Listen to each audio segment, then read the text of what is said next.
बताओ ना अभिनव, तुम मुझसे क्या छुपा रहे हो? चाहत ने पूछा।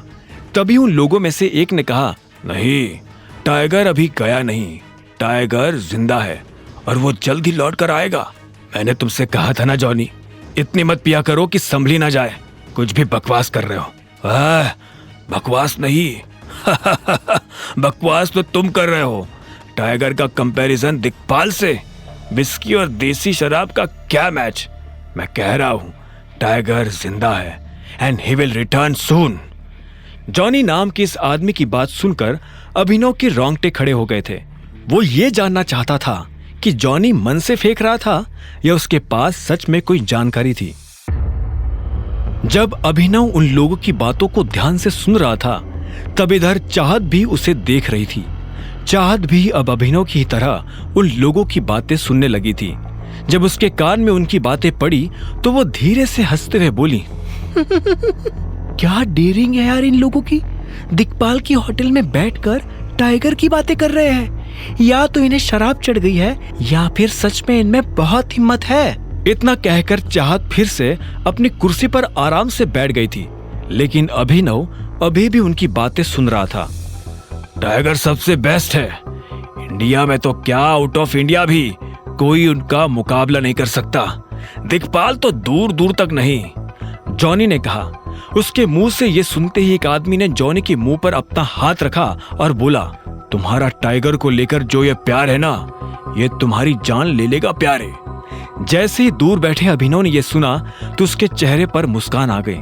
इतने में तीसरे आदमी ने कहा, हाँ यार, ये जॉनी हमें मरवा देगा। मुझे लगता है कि हमें यहाँ से निकल जाना चाहिए। तभी अभिनव की नजर एक काले सूट पहने आदमी पर पड़ी। उसने आंखों पर चश्मा लगा रखा था और काफी देर से उन तीनों को देख रहा था। जैसे ही वो तीनों आदमी अपनी जगह से उठकर वहां से बाहर निकले, वो आदमी भी उनके पीछे पीछे जाने लगा। जब वो अभिनव के बगल से निकला तो अभिनव ने देखा कि उसके पास एक बंदूक थी। अभिनव को यह समझने में देर नहीं लगी थी कि वो दिक्पाल का आदमी था। अभिनव को यह भी समझ में आ गया था कि कुछ ही देर में उन तीनों लड़कों के साथ यह आदमी क्या करने वाला था। अभिनव! जब अभिनव अपने ही ख्यालों में खोया हुआ था, तभी चाहत ने चिल्लाते हुए कहा और उसे उसके ख्यालों से बाहर निकाल दिया। अभिनव ने उसे देखा और बोला, क्या कह रही थी तुम? तुम मेरी दोस्त से झूठ बोल रहे हो। कौन सी दोस्त? अनन्या!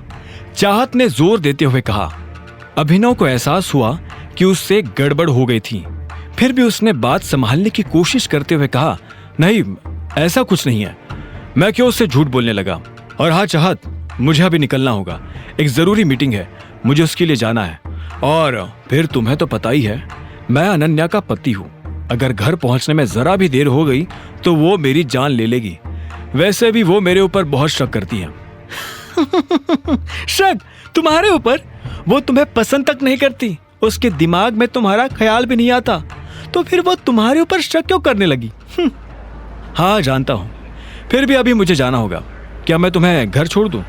चाहत ने अभिनव के सवाल के जवाब में हाँ में सिर हिलाया और फिर थोड़ा हिचकिचाते हुए अपनी जगह से खड़ी होकर बोली, हम फिर कब मिलेंगे? जल्द ही।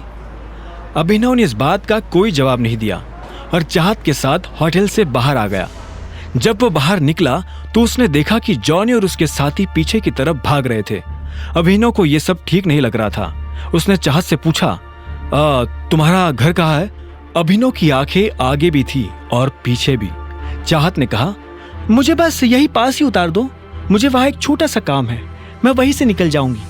कुछ देर के बाद जब अंधेरा होने लगा, तब अभिनव की गाड़ी उन लोगों के पास जाकर खड़ी हो गई थी जो एक आदमी को घेर कर खड़े थे। उन लोगों के पास पहुंचकर अभिनव को पता चला कि वो लोग उस लड़के को मार रहे थे। रुको! इतने में अभिनव ने चिल्लाते हुए कहा। उसकी आवाज सुनकर सभी रुक गए और पलटकर देखने लगे। अभिनव एक कदम उनके पास आया और बोला, क्यों उस बेचारे को मार रहे हो? तुझसे मतलब है तभी तो यहाँ खड़ा हूं। अगर जिंदगी में आगे भी खड़ा ही रहना चाहते हो तो चुपचाप यहां से चले जा, वरना इसकी तरह लंबा कर दूंगा। एक हट्टे कट्टे से आदमी ने अभिनव को घूरते हुए देखा और कहा। यह सुन अभिनव को हंसी आ गई। उसने कहा, अरे ये लाइन तो मैं तुझे बोलने वाला था, तूने मेरी लाइन छुड़ाई। अब तो तू और ज्यादा मार खाएगा। अभिनव के मुंह से ये बात सुनकर उन लोगों को और ज्यादा गुस्सा आ गया। उन लोगों का लीडर आगे आया और बोला, यारे हीरो बन रहा है क्या है? जानता नहीं गुड़गांव में ये हीरोगिरी काम नहीं आती। चुपचाप चला जा, वरना बेकारी हमें एक की जगह 2 कब्रें खोदनी पड़ेगी। अभिनव ने इस बात का कोई जवाब नहीं दिया। वो बस उन लोगों की तरफ देख रहा था और उनकी गिनती कर रहा था। इतने में उसने एक लड़के से कहा, भाई जरा पीछे होना। हाँ, वो लड़का पीछे हटा तो आखिर में अभिनव ने अपनी गिनती पूरी कर कहा, हाँ, अब कब्रिस्तान वालों को फोन करके बोल दो कि वो 2 नहीं 20 कब्रें खोद कर रखे। 2 लोग 20 मुर्दों को गाड़ने आ रहे हैं। आगे की कहानी जानने के लिए देखें अगला एपिसोड सिर्फ पॉकेट एफएम के यूट्यूब चैनल पर, और द रिटर्न ऑफ टाइगर के सारे एपिसोड्स को सुनने के लिए डिस्क्रिप्शन में दी लिंक से डाउनलोड करें पॉकेट एफएम ऐप।